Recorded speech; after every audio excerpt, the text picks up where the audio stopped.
Hello, ഇന്ന് ഞങ്ങളുടെ അമ്പലത്തിലെ സമൂഹ സദ്യയായിരുന്നു. അതുകൊണ്ട് ഇന്ന് ഉച്ചയ്ക്ക് ഇവിടെ ഒന്നും ഉണ്ടാക്കിയില്ല. പക്ഷെ രാത്രി നമുക്ക് എന്തെങ്കിലും കഴിക്കണ്ടേ? കുറേ നാളായിട്ട് വിചാരിക്കുന്നു വെച്ചാൽ തക്കാളി ചോറ് ഉണ്ടാക്കിയാലോ. അതിനു വേണ്ടി 3 തക്കാളി, 2 പച്ചമുളക്, 1 സവാള ഉള്ളി, ഇഞ്ചി, കറിവേപ്പില, മല്ലിയില ഉണ്ടെങ്കിൽ നമുക്ക് അതും എടുക്കാം. ഇന്ന് നമ്മൾ ഉണ്ടാക്കുന്നത് കുക്കറിലാണ് കേട്ടോ. അതിനുവേണ്ടി കുറച്ച് അരിയും കഴുകി വെക്കുക. 1.5 കപ്പ് അരിയാണ് എടുത്തിരിക്കുന്നത്. അതും അരിയും കഴുകി വൃത്തിയാക്കിയതിന് ശേഷം നമ്മൾക്ക് 3 മുട്ട പുഴുങ്ങാനിടാം.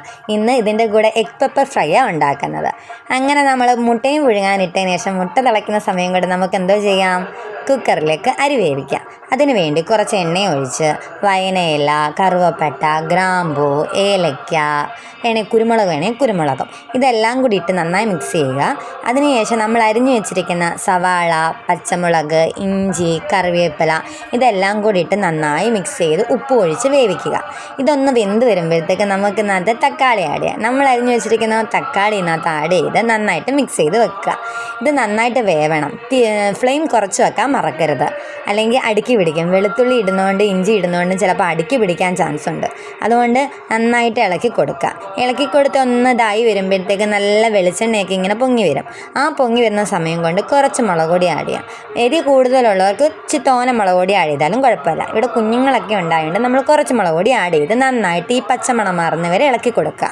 അതിനുശേഷം നമ്മൾ കഴുകി വൃത്തിയാക്കുന്ന അരി ഇതിനകത്ത് ഇടുക. അതിന് പരുവത്തിനുള്ള വെള്ളം ഒഴിച്ച്, ഇത് നമ്മൾ കുക്കറി വറ്റിച്ചെടുക്കുമല്ലേ, അപ്പോൾ അതിന് പരുവത്തിനുള്ള വെള്ളം അടുക്കി പിടിക്കാതിരിക്കാൻ പ്രത്യേകം ശ്രദ്ധിക്കണം. അങ്ങനെ ഇതെല്ലാം ചെയ്യുന്ന സമയം കൊണ്ട് നമുക്ക് എഗ് പെപ്പർ ഫ്രൈ ഉണ്ടാക്കിയാലോ.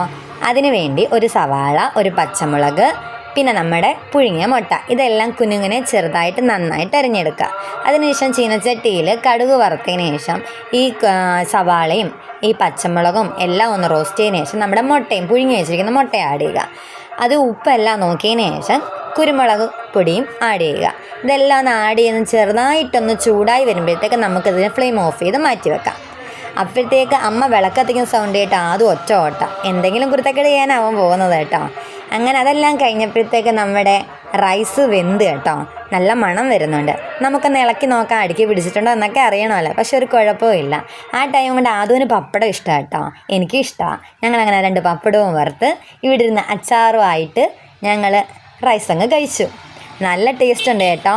എനിക്ക് വിശപ്പുണ്ടാകുന്ന അറിയത്തില്ല, നല്ല രുചി ഉണ്ടായിരുന്നു. ഞാൻ എല്ലാം കഴിച്ചു. അപ്പോൾ ഓക്കെ, ബായ്.